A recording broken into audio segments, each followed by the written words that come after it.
हमारे उर्दू अदब के अहमद रुझानात मिडटर्म सिलेबस में टॉपिक नंबर 2 था उर्दू नस्ल में शख्सी इजहार का रुझान। गालिब ने नस्ल में किस तरह शख्सी इजहार के असलूब को मुतारिफ कर पाया। कुछ इस तरीके का सवाल हो सकता है, यहाँ पे सवाल हो सकता है कि गालिब की नस्ल में, गालिब के खतूत में जो है वो उनकी शख्सियत किस तरह उभर कर हमारे सामने आती है, गालिब अपने खतूत में किस तरह अपने माहौल की अक्कासी करते हैं, वगैरह वगैरह। कुछ भी मतलब सवाल जो है बहुत से तरीक़ों से बन सकते हैं। मिर्ज़ा असदुल्ला खां गालिब, जिनके नाम से हम सब वाकिफ़ हैं, ने ना सिर्फ अपनी जिद्दत तराजी से उर्दू शायरी को मुतासिर किया, बल्कि उर्दू नस्ल को भी एक नया रुझान बख्शकर उसे भी जिद्दत के मोड़ पर लाखड़ा किया। गालिब ने उर्दू नस्ल में क्या जिद्दत पैदा की, इसको समझने के लिए हम सरसरी तौर पर उर्दू नस्ल की रिवायत का जायज़ा लेंगे। उर्दू नस्ल की इब्तदा दक्कन में हुई, जहाँ का पहला अदबी कारनामा सब्दस है, जिसकी ज़ुबान उर्दूयत के करीब लेकिन मुसद्दर मुक़व्वा से पुर है। शुमाली हिंद में कल्बुल कथा लिखी गई, जो आवाम के लिए सादा ज़ुबान में लिखी गई। कल्बुल कथा से फोर्ट विलियम कॉलेज की नस्ल तक हमें दो रुझानात मिलते हैं। एक वो तर्ज तहरीर जो फ़ारसी के ज़ेर असर लिखा जा रहा है, जिसे जैसे नौतर्ज मुरस्सा, और दूसरा वो जो आवाम को समझाने के लिए सादा इमला में लिखा जा रहा है।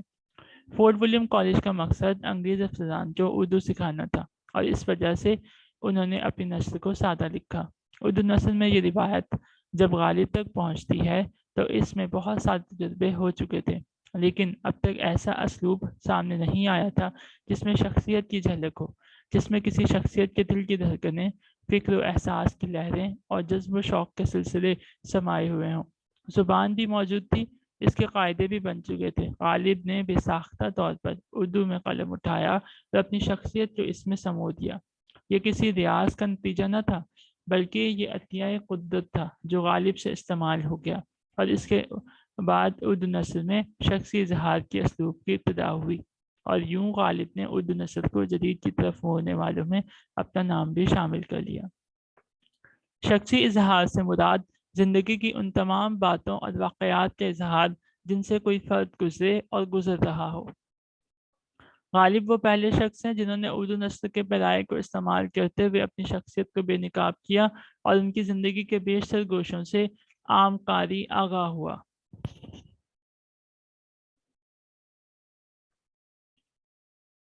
जैसे कि उनके खतूत से हमें पता चलता है कि उनकी शख्सियत में ज़राफ़त थी, इसी वजह से हाल ही उन्हें ऐलान हैवान ज़रीफ़ कहते हैं।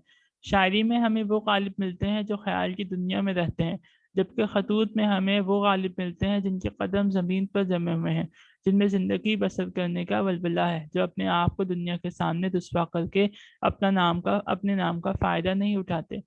इनकी ज़िंदगी सरापा हरकत व अमल है, जिसका सुराग हमें उनके खतूत में मिलता है।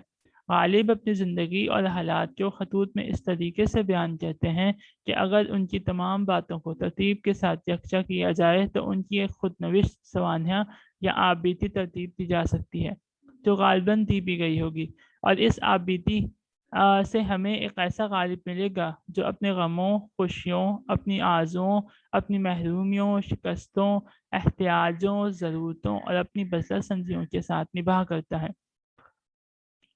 खुद की शख्सियत का तज़किया गालिब कुछ इस तरीके से करते हैं, कहते हैं, मैं दुनियादारी के लिबास में फ़कीरी करता हूँ, लेकिन फ़कीर आज़ाद हूँ, ना शय्याद ना क़य्याद। 70 बरस की उम्र है, बेमुबालगा कहता हूँ, 70,000 आदमी नज़र से गुजरे होंगे। जुमले ख़ास में से अवाम का शुमार नहीं, मैं आदमी नहीं आदम शनास हूँ। खतूत गालिब सफ़ा नंबर 280।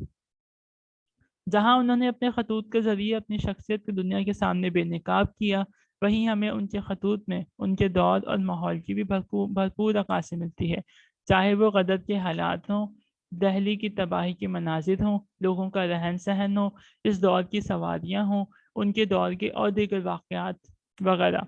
गालिब अपने खतूत के ज़रिए इन तमाम वाक़यात की भरपूर मंजरकशी करते हैं।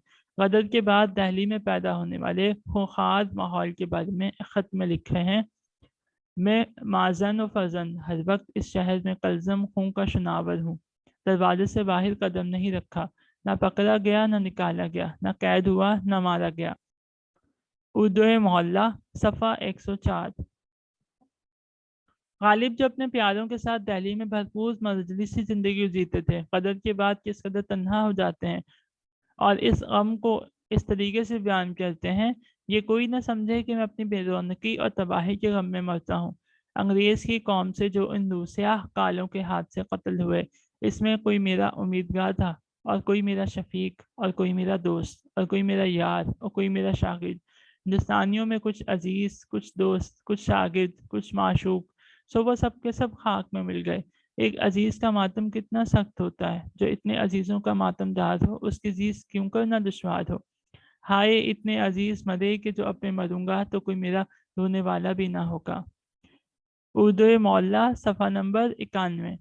غالب کے اس طرح کے واقعات اور حالات میں اپنی خطوط ہمیں غدر کے پورے حالات سے آگاہ کرتے ہیں۔ ان خطوط کے ذریعے تاریخ کی پوری دستاویز تیار کی جا سکتی ہے۔ غالب کے غدر کے حالات میں اپنی خطوط پڑھنے کے بعد ہمارے سامنے ایک ایسا غالب آتا ہے جس کے دل میں وطن کی محبت بھی ہے اور وہ حب الوطن ہے، محب وطن اور حب الوطن ہے۔ اس طرح غالب کے خطوط کا ایک مجموعہ ایسا بھی ہے جس کے مطالعے کے بعد غالب ہمیں ایک اصلاحی اور تنقیدی نگاہ رکھنے والے غالب نظر آتے ہیں۔ عود ہندی ان کے علمی اور تنقیدی خطوط کا ایسا ہی مجموعہ ہے جس میں غالب نے اپنے شاگردوں کو شاعری کی اصلاحیں پیش کی، ان کی زندگی اور ان کے اوپر تنقیدی نگاہ بھی رکھی۔ غالب کے خطوط میں اپنی پریشانیوں کا ذکر کرتے ہیں، وہیں دوسروں کی پریشانی کو سن کر انہیں زندگی گزارنے کا حوصلہ بھی دیتے ہیں۔ مجموعی طور پر ہم کہہ سکتے ہیں کہ غالب کے خطوط نہ صرف جدید نسب کے حوالے سے سنگ بنیاد کی حیثیت رکھتے ہیں، بلکہ غالب ان میں ہمیں ان کی پوری شخصیت، ان کی ذات، ان کا ماحول، غدر کے حالات و واقعات، لسانی مزاج، انگریزوں کے حوالے سے معلومات، غرض و پورا زمانہ ہم دیکھ سکتے ہیں۔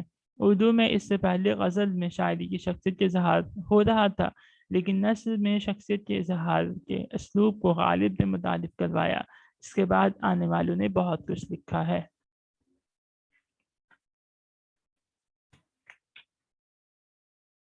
اور غالب نے نثر میں شخصی اسلوب کا جو اظہار تھا اس کو کوئی سوچ سمجھ کر نہیں لکھا، بلکہ یہ تو غالب کی اپنی مستی زندگی کو دوبارہ بسانے کی کوشش تھی جو 1857 کے بعد بالکل ختم ہو گئی تھی۔ یہ اسلوب نہ ریاض کا نمونہ ہے نہ اتفاق کی بات، یہ تو عطیہ قدرت ہے۔ انہوں نے اردو زبان کے لفظوں اور قاعدوں کو بے ساختہ استعمال کرتے ہوئے اس میں اپنی شخصیت کو سمویا ہے اور یوں شخصی اسلوب کا اظہار ہوا ہے۔ اور اس اسلوب کے ذریعے سے نثر میں مکالمہ نگاری، افسانہ نگاری، انشائیہ، ڈرامائی انداز وغیرہ خود بخود پیدا ہو گئے ہیں۔